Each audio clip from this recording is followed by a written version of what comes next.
Hello my dear students, my name is Priyal. I welcome you all to the MM academy. आज मैं start करती हूँ मेरा set number 3 of ranking and orders. इसमें मैं आपको कवर कराऊंगी प्रीवियस ईयर क्वेश्चन जो आए हैं C set as well as banking में। तो हम स्टार्ट करते हैं। देखिए, ये हमारा फर्स्ट क्वेश्चन है। ये आपका आईबीपीएस का प्रीवियस ईयर क्वेश्चन है। ओके, रीड करते हैं question. A B C D are arranged in descending order of their weight from the top. A become third, E is between D and A, C and D are not at the top. Who among them is the second? Hindi में भी read कर लीजिए आप जल्दी से। यहाँ पे E और आएगा। ओके, अब देखिए आपसे क्वेश्चन क्या बोल रहा है। टोटल कितने लोग हैं? टोटल 5 लोग हैं। और उनका अरेंजमेंट कैसा है? उनका अरेंजमेंट है डिक्रीजिंग, मतलब वो व्यवस्थित रूप से कैसे अरेंज है? घटते हुए क्रम में है। ओके, अब नेक्स्ट क्या बोल रहा है आपसे? ए है टॉप से थर्ड नंबर पे। तो देखिए, सबसे पहले आप 5 प्लेसेस बना दीजिए। First, second, third, fourth, fifth. Numbering भी दे दीजिए। ये है first, second, third, fourth, fifth. आपसे क्या बोल रहा है? जो ए है वो क्या है? टॉप से थर्ड नंबर पे है। तो ये फर्स्ट, सेकेंड, थर्ड। तो यहाँ कौन प्लेस हो जाएगा? यहाँ पे प्लेस हो जाएगा अपना A. Okay, E is between D and A. जो ई है वो डी और ए के बीच में आता है। तो ये है सपोज वो ई। ठीक है, ई किसके बीच में आ रहा है? डी के बीच में और ए के बीच में। ठीक है, अब 2 पॉसिबिलिटी हो सकती है। ऐसे भी आ सकता है या फिर कैसे आ सकता है? ए ऊपर हो सकता है, ई बीच में होगा और डी नीचे आएगा। दोनों केसेस में जो ई है वो बीच में आ रहा है। अब नेक्स्ट क्या बोल रहा है? जो सी और डी है are not at the top. C और डी टॉप पे नहीं है, मतलब यहाँ सी भी नहीं आ सकता और यहाँ पे डी भी नहीं आ सकता। ये आपने सेपरेट केस बनाया है। ठीक है, who among them is second. आपसे पूछ रहा है कि इस सेकेंड प्लेस पे कौन आने वाला है। तो देखिए, आप यहाँ कैसे फिक्स कर सकते हो इनको। यहाँ पे अगर आप एक और केस बनाते हैं, ठीक है, यहाँ पे भी ए को प्लेस कर देते हो आप थर्ड प्लेस पे। ठीक है, आपके 2 केस आपको ये वाला और ये वाला यहाँ फिक्स करने हैं 2 जगहों पे। देखिए, अगर डी कहलाएगा ए के ऊपर तो यहाँ आएगा डी और यहाँ कहलाएगा ई। ठीक है, और नेक्स्ट केस क्या है? ये वाला, इसको यहाँ बनाते हो। ए के नीचे कौन आ रहा है? ई, और उसके नीचे कौन आ रहा है? डी आ रहा है। लेकिन देखिए, आपको क्या बोलता? फर्स्ट प्लेस पे डी नहीं आ सकता। तो यहाँ तो फर्स्ट प्लेस पे कौन आ रहा है? डी। तो ये वाला केस क्या हो गया आपका? कैंसिल हो गया। तो ये तीनों चीज क्या हो गई आपकी? कैंसिल हो गई। तो आपका कौन सा सेट बचा? ये वाला सेट। अब आप फिक्स कर लो। देखिए, यहाँ ए फिक्स है, यहाँ ई फिक्स है, यहाँ डी फिक्स है। फिक्स हो गया। यहाँ सी नहीं आ सकता, तो यहाँ कौन आएगा? यहाँ पे बी आएगा। कंफर्म्ड है, क्योंकि 2 ही बच रहे थे ना आपके। सी बच रहा था और बी बच रहा था। तो सी तो इस प्लेस पे क्या है? रिस्ट्रिक्टेड है, यहाँ नहीं आना चाहिए। अब सी कहाँ पे आएगा? जो प्लेस बची हुई है, तो ये प्लेस बची है, यहाँ कौन आएगा? सी। तो आपका अरेंजमेंट कैसा आ गया? सबसे पहले हो गया बी, देन सी, देन ए, देन ई, देन डी। ओके, अब आपसे क्या पूछ रहा है? आपसे पूछ रहा है सेकंड नंबर पे कौन आ रहा है। तो ये फर्स्ट नंबर हो गया और ये सेकंड नंबर हो गया। तो सेकंड पे कौन आ रहा है आपका? सी आ रहा है। तो करेक्ट आंसर क्या हो गया आपका? Option number A, which is C.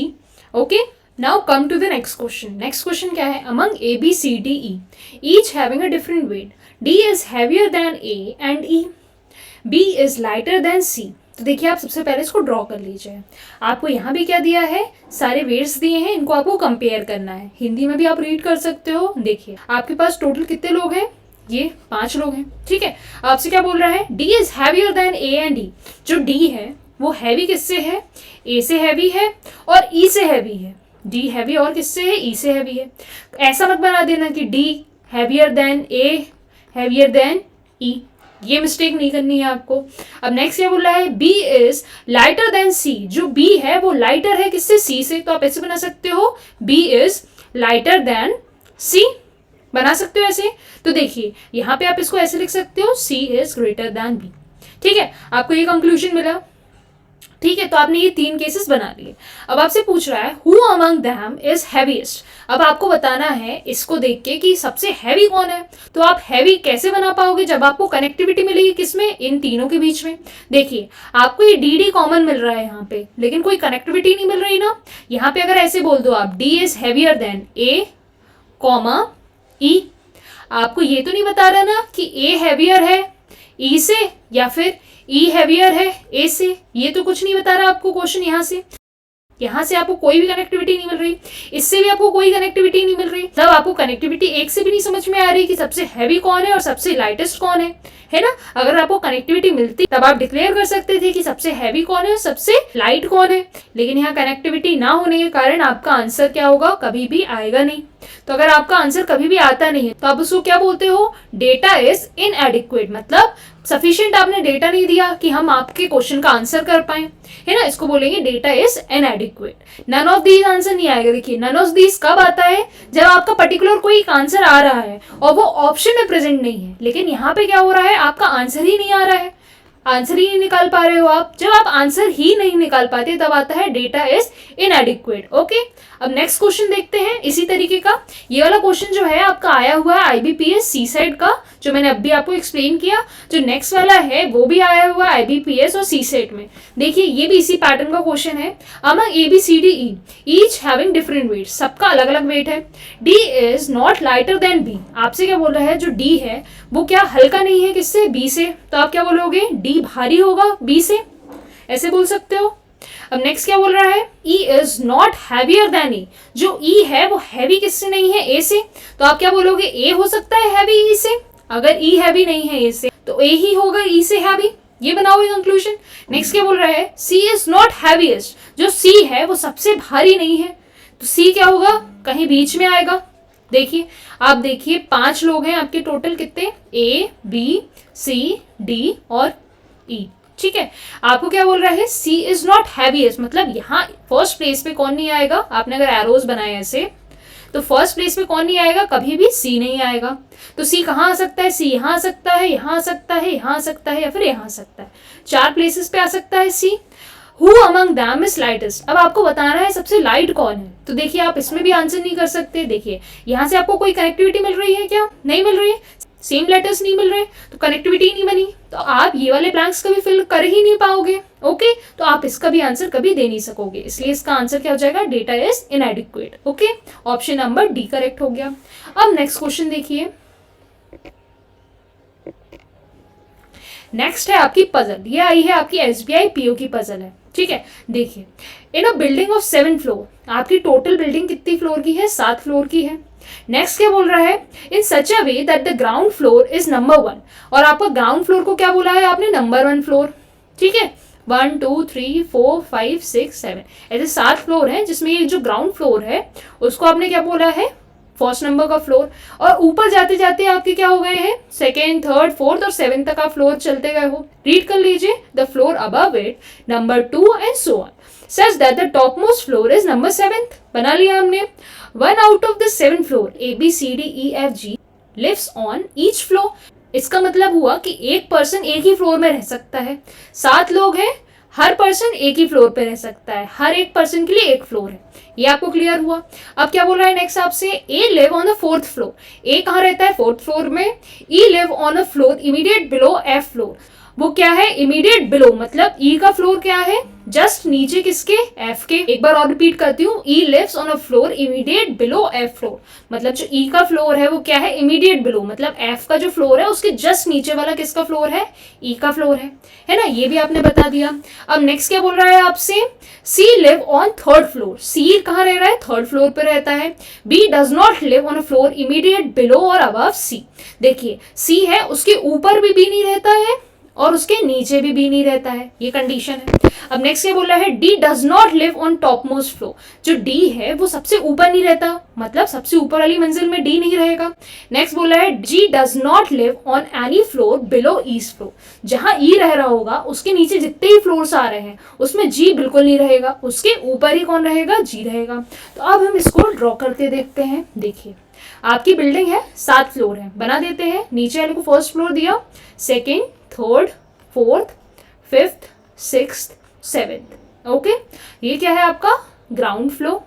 Okay, अब मैं एक एक चीज रीड करके ड्रॉ करती जाती हूँ। ए लिव ऑन 4th फ्लोर, अब ए कहाँ रह रहा है, 4th फ्लोर पे, तो ये कौन हो गया, ए, इसकी प्लेस क्या कर दिया आपने, फिक्स, स्टार लगा दिया तो फिक्स हो गई। E live on a floor immediate below F floor, जो ई है वो जस्ट कहाँ रह रहा है, F के नीचे, तो F ये है सपोज, अभी यहाँ ड्रॉ नहीं कर रही हूँ मैं, अभी इसको साइड वाइज बना दे रही हूँ। यहाँ ई है, F के जस्ट नीचे कौन रह रहा है, ई रह रहा है। नेक्स्ट क्या बोल रहा है आपसे, F does not live on 2nd floor, 2nd floor पे F नहीं रह सकता, मतलब यहाँ पे F आपका कभी भी नहीं रहेगा 2nd फ्लोर पे। ओके, यहाँ से आप समझ जाइए। अब नेक्स्ट क्या बोल रहा है, इसको क्रॉस ही कर लीजिए टोटल, ओके, आपको समझ में आ जाएगा। और नेक्स्ट क्या बोल रहा है, F does not live on 7th floor too, मतलब 7th फ्लोर में भी नहीं रहेगा एफ, तो मतलब इधर भी एफ नहीं बनेगा, कभी भी बैठेगा नहीं, ओके, यहाँ फिक्स नहीं हुआ एफ। तो ये दो जगह से एफ क्या हुआ, क्रॉस हो गया, सेकेंड में भी नहीं आ सकता, 7th में भी नहीं आ सकता। नेक्स्ट बोल रहा है C live on 3rd floor, C का आपने क्या कर दिया, फिक्स कर दिया, सी कहाँ रह रहा है, 3rd फ्लोर पे, तो ये है सी और इसका फिक्स कर दिया आपने, 3rd फ्लोर पे रह रहा है। अब नेक्स्ट क्या बोल रहा है आपसे, D does not live on top most floor, अब डी कहाँ नहीं रह रहा है, यहाँ पे डी नहीं रह रहा है टॉप मोस्ट फ्लोर पे, ये आपका टॉप मोस्ट फ्लोर है, ओके, ये आपका बॉटम वाला ग्राउंड फ्लोर है, ओके। तो यहाँ कौन कौन नहीं रह सकता टॉप में, डी और एफ नहीं रह सकते, सेकेंड में कौन नहीं रह रहा है, एफ नहीं रह रहा है। नेक्स्ट क्या है, G does not live on any floor below E's floor, E के नीचे जितने भी फ्लोर्स रहेंगे, यहीं पे आप ड्रॉ कर सकते हो इसी के नीचे, ई के नीचे जितने भी फ्लोर्स रहेंगे वहां कौन नहीं आएगा, जी नहीं आएगा, ओके। और क्या आपसे बोल रहा है question, B does not live on a floor immediate above और बिलो सी, जहां सी रह रहा होगा उसके ऊपर ना ही उसके नीचे पी रह सकता है, ये चीज भी क्लियरिटी हुई। तो यहाँ बी कभी नहीं रहेगा, यहाँ से भी बी को क्रॉस कर लो, यहाँ तो आपने ऑलरेडी सी के अबव साइड पे ए को तो फिक्स कर लिया, तो यहाँ ऑब्वियसली नहीं रहेगा। तो आपको कंक्लूजन क्या मिला, यहाँ पे 2nd फ्लोर पे बी और एफ नहीं रह सकते, 7th फ्लोर पे डी और एफ नहीं रह सकते। तो देखिए इसको अपन क्लियरली बना लेते हैं, 2nd, 3rd, 4th, 5th, 6th और 7th, ठीक है। ए कहाँ रह रहा है आपका, 4th फ्लोर पे, सी रह रहा है आपका 3rd फ्लोर पे, 2nd फ्लोर पे कौन नहीं आ सकता, एफ नहीं आ सकता, ना ही बी आ सकता है। 1st फ्लोर पे आपका कौन नहीं आ सकता, डी नहीं आ सकता और एफ नहीं आ सकता, ओके। एंड सी के ऊपर और सी के नीचे बी नहीं होगा, ये हो गई एक कंडीशन। और एफ के नीचे आता है ई और उसके नीचे कभी भी जी नहीं आएगा, ये आपकी एक कंडीशन हो गई। तो ये सारी कंडीशंस बन गई। अब आप इसको फिल करते जाओ, देखिए आपको ये एक पेयर दिख रहा है, एफ और ई का दिख रहा है, एफ और ई का एक पेयर बन रहा है आपका। दो स्पेसेस कहाँ खाली है वहां फिक्स कर पाओगे, एक ये स्पेस खाली है, ये एडजेसेंट दो प्लेस ये खाली हो गई, यहाँ तो एफ आ नहीं सकता है इस प्लेस पे, क्योंकि एफ यहाँ पे क्या है, प्रोहिबिटेड है, मतलब रिस्ट्रिक्टेड है। लेकिन एफ यहाँ भी नहीं आ सकता, एफ यहाँ भी रिस्ट्रिक्टेड है। तो आपका एक ही केस बनता है जहां पर एफ फिट हो रहा है, एफ यहाँ फिट होगा और उसके जस्ट नीचे कौन फिट होगा, ई। ये आपका क्लियर हो गया।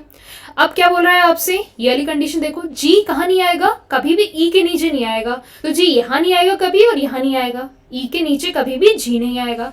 तो एक ही स्पेस बच रही है ई के ऊपर, वो कौन सी प्लेस हो गई, ये जहाँ पे जी आएगा, ठीक है। अब आपसे नेक्स्ट क्या बोल रहा है, यहाँ पे बी कभी नहीं आ सकता 2nd फ्लोर पे, तो यहाँ बी नहीं आ रहा है, तो बी कहाँ आएगा, एक ही प्लेस बच रही है, तो बी आएगा 1st फ्लोर पे। अब देखिए आपके कितने अल्फाबेट्स हो गए, A B C E F G, D बच रहा है, तो एक ही फ्लोर खाली है 2nd वाला, तो यहाँ कौन बैठेगा, यहाँ पे आ जाएगा डी, ओके। अब आपको आंसर करने हैं इन सारे क्वेश्चंस के। देखिए क्वेश्चंस क्या है, who live on the topmost floor, सबसे ऊपर कौन रह रहा है, देखिए सबसे ऊपर जी रह रहा है आपका 7th फ्लोर पे, तो करेक्ट आंसर क्या हो गया आपका, option number D, which is G. सबसे ऊपरी मंजिल पे कौन रहता है, जी रहता है। नेक्स्ट क्वेश्चन क्या है आपका, नेक्स्ट क्वेश्चन क्या है, who live immediate above D's floor, D के फ्लोर के जस्ट ऊपर वाले फ्लोर पे कौन रहता है, देखिए डी के फ्लोर से जस्ट ऊपर वाले फ्लोर पे कौन रह रहा है, ये सी रह रहा है, तो करेक्ट आंसर क्या हो गया आपका, ऑप्शन नंबर सी। ये देखिए अब नेक्स्ट क्या पूछ रहा है, 4 of the following 5 are alike in certain way and so form a group, which is the one that does not belong to that group। मतलब आपसे बोल रहा है कि ये जो 5 ऑप्शन दिए हैं, यहाँ पे सी आएगा, ओके। यहाँ पे जो 5 ऑप्शन दिए हैं उनमें से 4 एक ही तरीके की प्रॉपर्टी शो करते हैं और एक होगा जो उनसे अलग होगा, तो आपको वो ढूंढना है। तो देखिए जब भी फ्लोर्स वाले क्वेश्चन आते हैं तो उनमें अलाइक वाला बस एक ही कंसेप्ट होता है, क्या, आपको सिंपली देखने पड़ते हैं इवन एंड ऑड फ्लोर्स। तो देखिए यहाँ पर ऑड फ्लोर्स कितने हैं, आपके ऑड फ्लोर्स हो गए यहाँ पे 1, 3, 5, 7, ये 4 ऑड फ्लोर्स हो गए। और इवन फ्लोर्स कौन से हो गए आपके, इवन फ्लोर्स हो गए आपके 2, 4, 6। तो देखिए यहाँ पे आप फिक्स करते जाओ अल्फाबेट्स को, फर्स्ट में कौन है, बी है, 3rd में कौन है, सी है, 5th में कौन है, ई है, 7th में कौन है, जी है, ओके। अब आपको ये सारे ऑड वाले मिल गए। अब इवन वाले कौन कौन से बचे आपके? सेकंड में डी आ गया, फोर्थ में ए आ गया, सिक्स्थ में एफ आ गया। तो ये क्या हो गया आपके इवन प्लेसेस वाले अल्फाबेट्स। ठीक है, अब आपको अपने आप समझ में आ जाएगा जो चार लाइक्ड है मतलब एक जैसे हैं वो कौन होंगे? ये ऑड फ्लोर वाले दिए होंगे। देखिए क्वेश्चन में, देखिए आपके ऑड कौन से आ गए? बी, सी, ई और जी। ये क्या हो गए आपके ऑड? चेक कर लीजिए, बी, सी, ई, जी ऑड आ गए आपके। तो देखिए यहाँ पे बी है, सी है, ई है और जी है, चारों है ऑड वाले प्रेजेंट है। ये एफ वाला कौन सा है? इवन फ्लोर, इवन वाला फ्लोर आ गया ये एफ।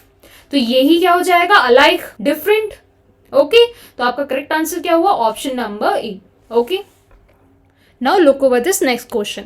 ये आपका LIC का प्रीवियस ईयर क्वेश्चन है, ये भी कंपैरिजन वाला क्वेश्चन है। देखिए, Hira is richer than Jaya where is Mohan is richer than Pritam, Lalit is as rich as Jaya, Jayant is richer than Hira. What conclusion can be definitely drawn from the above statement? देखिए आपको ये पूरा ड्रॉ करना है, देन उसके बाद जो आपको ये दिए हैं इनमें से कौन सा कंक्लूजन फॉलो कर रहा है वो आपको बताना है। देखिए अपन इसको सॉल्व करते हैं। हीरा इज रिचर देन जया, जो हीरा है वो क्या है? रिच है किससे? जया से। ओके, अब नेक्स्ट क्या बोला है? Where is Mohan is richer than Pritam, जो मोहन है, मोहन का एमओ बना लो, is richer than Pritam, PRI बना दो, प्रीतम। अब नेक्स्ट क्या बोला है? Lalit is as rich as Jaya, मतलब जया के बराबर ही कौन रिच है? ललित है। तो जया और ललित को एक ही कैटेगरी में बना लो, एक ही साथ। तो यहाँ आ गया ललित और दोनों को लगा दिया एक अपन ने ब्रैकेट के अंदर।